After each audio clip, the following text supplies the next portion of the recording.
Argentina নাকি Iceland? বিশ্বকাপ ২০২৬ আসরের শেষ প্রস্তুতি ম্যাচে আর্জেন্টিনা বনাম আইসল্যান্ড মুখোমুখি হচ্ছে। আর এই ম্যাচটিতে কোন দল জিতবে? প্রিয় দর্শক, প্রতি ম্যাচের মতো এই বিশ্বকাপের প্রস্তুতি ম্যাচটিকে নিয়েও ভবিষ্যৎবাণী করেছেন আমাদের জ্যোতিষী বিড়াল। প্রিয় দর্শক, বিস্তারিত জানতে চ্যানেলটি সাবস্ক্রাইব করে সম্পূর্ণ ভিডিওটি দেখতে থাকুন।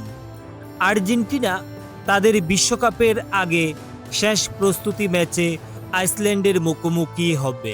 ম্যাচটি বাংলাদেশ সময় 10 জুন সকাল 7টায় মার্কিন যুক্তরাষ্ট্রের আলাবামার জর্ডান হেয়ার স্টেডিয়ামে অনুষ্ঠিত হওয়ার কথা রয়েছে।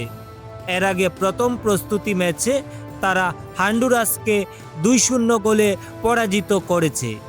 আর্জেন্টিনা এবং আইসল্যান্ডের অতীতের পরিসংখ্যান দেখে জানতে পারি যে এখন পর্যন্ত আর্জেন্টিনা এবং আইসল্যান্ডের মধ্যে এ পর্যন্ত মাত্র একটি আন্তর্জাতিক ফুটবল ম্যাচ অনুষ্ঠিত হয়েছে।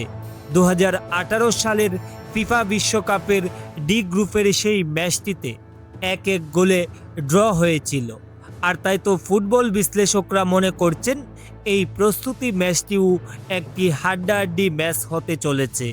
এদিকে দর্শক, সবাইকে চমকে দিয়ে প্রতি ম্যাচের মতো এই ম্যাচটিকে নিয়েও ভবিষ্যৎবাণী করেছেন আমাদের জ্যোতিষী বিড়াল। জ্যোতিষী বিড়ালের ভবিষ্যৎবাণী হতে জানতে পারি যে এই ম্যাচটিতেও আর্জেন্টিনা জিততে চলেছে। তো প্রিয় দর্শক, বিশ্বকাপ প্রস্তুতি ম্যাচ আর্জেন্টিনা বনাম আইসল্যান্ডের এই ম্যাচটিকে নিয়ে আপনি কোন দলকে সাপোর্ট করছেন, কোন দল জিতবে বলে আপনি মনে করছেন, তা অবশ্যই আমাদের কমেন্ট করে জানাতে ভুলবেন না। ধন্যবাদ সবাইকে।